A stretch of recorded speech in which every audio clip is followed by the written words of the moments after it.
आज हम सुनाएंगे नेक चिड़िया की हिंदी कहानी। नंदन वन में स्वीट मैना के बेटे जोजो की शादी की तैयारियां चल रही थीं। उन्हें सभी पक्षियों को निरंतर भेज दिया। मैना ने अपने सबसे खास दोस्त जॉनी तोते को कुछ दिन पहले ही विशेष रूप से बुलाया था। जॉनी तोते ने अपनी पत्नी जीनी से भी सामान बांधने के लिए कह दिया। जीनी रानी जोजो की शादी में चलना है, नाचना गाना है, धूम मचाना है, सगाई हल्दी संगीत बारात का लुत्फ उठाना है। बात तो सही है, रुको मैं पिंकी चुड़िया से भी बात कर लेती हूँ, उसे भी तो हमारे साथ चलना है। अच्छी बात है, सब साथ में चलेंगे तो सफर का आनंद भी आ जाएगा। जीनी झट से पिंकी चुड़िया के घर पहुंच गई। अरे पिंकी, तुम्हारी तैयारियां हो गई? नंदनवन यहाँ से काफी दूर है, अगर जल्दी निकले तो समय में पहुंच जाएंगे। तुम आराम से बैठी हो, उठो तैयारी करो। जीनी, मेरी तबीयत बिल्कुल ठीक नहीं है, मैं तो अभी इस इलाके में भी उड़ नहीं पाऊंगी। तो बताओ नंदनवन कैसे जाऊंगी? ओह नो, ये क्या हो गया? बहुत बुरा हुआ, तुम्हारे बिना तो मजा नहीं आएगा। मुझे तो तुम्हारे ठुमके देखने थे। खैर, अब क्या किया जाए। मुझे बड़ा दुख हो रहा है कि मेरी सहेली यहाँ अकेली रह जाएगी। सुना है चीमा कौवा भी शादी में नहीं जा रहा है। वो जाएगा भी कैसे, उसे निरंतर नहीं मिला। उसने अपनी बुरी आदतों से सबसे संबंध बिगाड़ लिया है। ये तो उसने गलत किया। मैं चाहती हूँ कि उसके अंदर सुधार आ जाए, वो भी सबसे घुल मिल जाए। अरे पिंकी, कभी कुत्ते की पूंछ भी सीधी हुई है कि वो कभी नहीं बदलेगा। जॉनी और जीनी की तैयारी होकर नंदनवन की तरफ उड़ गए। बहुत देर तक उड़ते उड़ते स्वीटी मैना के घर पहुंच गए। आओ आओ जीनी और जॉनी, रास्ते में कुछ परेशानी तो नहीं हुई? परेशानी तो नहीं हुई, लेकिन थकावट हो गई। थोड़ा आराम करेंगे, सब ठीक हो जाएगा। पिंकी चुड़िया रह गई, उसकी तबीयत बहुत खराब है, वो उड़ नहीं पा रही थी। बेचारी, उसने तुम्हारे लिए शादी की बधाई भेजी है। जॉनी ने स्वीट मैना का हाथ बटाया। हल्दी और शादी के लिए मंडप सजाया, शादी भी की तैयारियां हो रही। जीनी को अपनी सहेली पिंकी चुड़िया की याद आ रही थी। कुछ दिन बीत गए। यहाँ नंदनवन में शादी में आने वाले मेहमानों की भीड़ खड़ी थी। वहीं पिंकी चुड़िया बीमार से परेशान होकर अपने घोंसले में चुपचाप पड़ी थी। नंदनवन में जो शादी की तैयारी चल रही होगी, वो मेरी सहेली जीनी भी हल्दी और संगीत का मजा ले रही होगी। क्या करूं, मेरी किस्मत में ही नहीं लिखा था। चलो, भूख लगी है, कुछ खाने के इंतजाम कर लूं।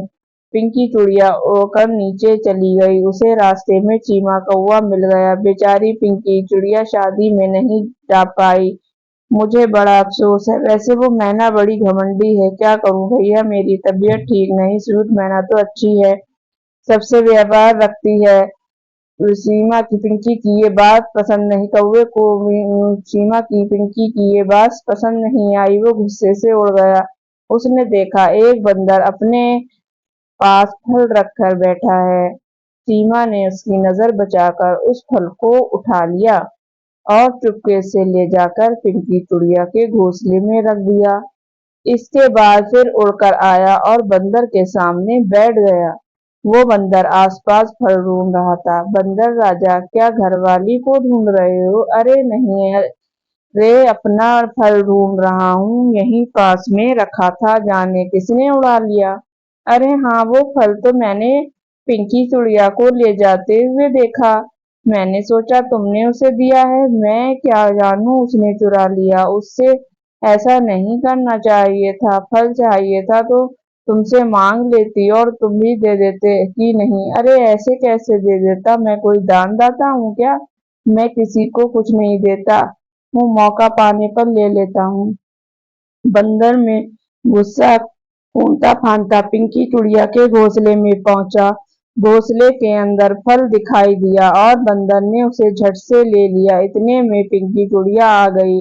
आओ आओ महारानी, तुम्हारे स्वागत के लिए बैठा हूँ। क्या बात है बंदर भैया, मेरे घर में मेरा ही स्वागत कर रहे हो? स्वागत तो करना ही पड़ेगा स्वागत लायक काम जो तुमने किया है। बंदर भैया क्यों मजाक कर रहे हो? क्या बात है, बोलो ना। मेरा ही फल चुराकर मेरे सामने अनजान बन रही हो।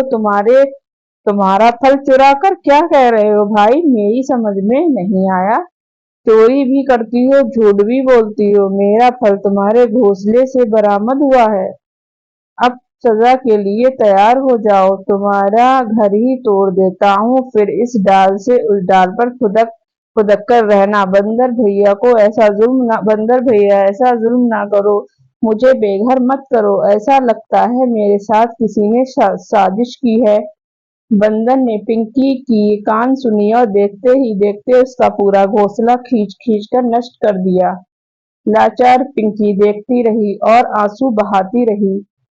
कीमा कौआ दूर बैठकर मन ही मन खुश हो रहा था कि पिंकी कुछ देर तक दुखी होकर बैठी रही। इसके बाद उठी और तिनका तिनका इकट्ठा करके अपना नया घोंसला बनाने लगी। इतने में जीनी और जॉनी भी आ गए। उन्हें सारी बात का पता चला। पिंकी, तुम चिंता मत करो, हम भी तुम्हारे साथ हैं, हम सब मिलकर मदद करेंगे और तुम्हारे लिए बढ़िया सा घोंसला बनाएंगे। इसके बाद जीनी और जॉनी ने भी पिंकी की मदद की और जल्द ही एक सुंदर बड़ा घोंसला बन गया। कुछ दिन बीत गए। एक दिन अचानक तूफान और बरसात ने पूरे जंगल को हिला दिया। टीमा कौआ घोंसला पहले से ही कमजोर था, हवा और पानी के जोर से खराब हो गया। इसके बच्चे पानी में भीगने लगे। चीमा परेशान हो गया। वो उड़कर दूसरे पक्षियों के घोंसले के पास जाकर शरण मांगने लगा। इसके बाद दरवाजे सबके बंद हो चुके थे। वो निराश हो गया। अचानक किसी आवाज ने उसे चौंका दिया। वो पिंकी चिड़िया की आवाज थी। चीमा भैया, तुम अपने बच्चों को लेकर मेरे घोंसले में आ जाओ, बच्चे भीग रहे हैं, उनकी तबीयत खराब हो जाएगी। कीमा कौआ अपने बच्चों को लेकर पिंकी चिड़िया के घोंसले में आ गया। घोंसला बहुत बड़ा था।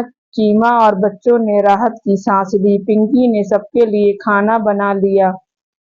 माँ पिंकी को देखता रह गया। पिंकी बहन, मैं तुम्हारा बहुत आभारी हूँ। जब किसी ने मुझे सहारा नहीं दिया तब तुमने अपना दरवाजा मेरे लिए खोल दिया, मुझे और मेरे बच्चों को भी शरण दी, खाना दिया।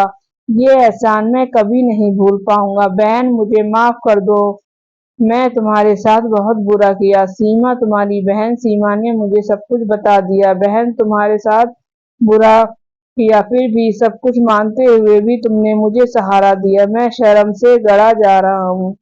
मुझे अपने किए हुए पर शर्मिंदगी महसूस हो रही है। मुझे प्रायश्चित का मौका दो। हाय, मेरे मन का कोई शिकवा नहीं है, मैंने तो आज अपना फर्ज निभाया। तुम्हें अभी अपनी गलती का पछतावा है, ये तो बहुत बड़ी बात है। पश्चाताप के आंसू में सब कुछ धुल जाता है। मैं चाहती हूँ कि तुम सबके साथ प्यार से रहो और प्यार से बोलो और अच्छा व्यवहार करो।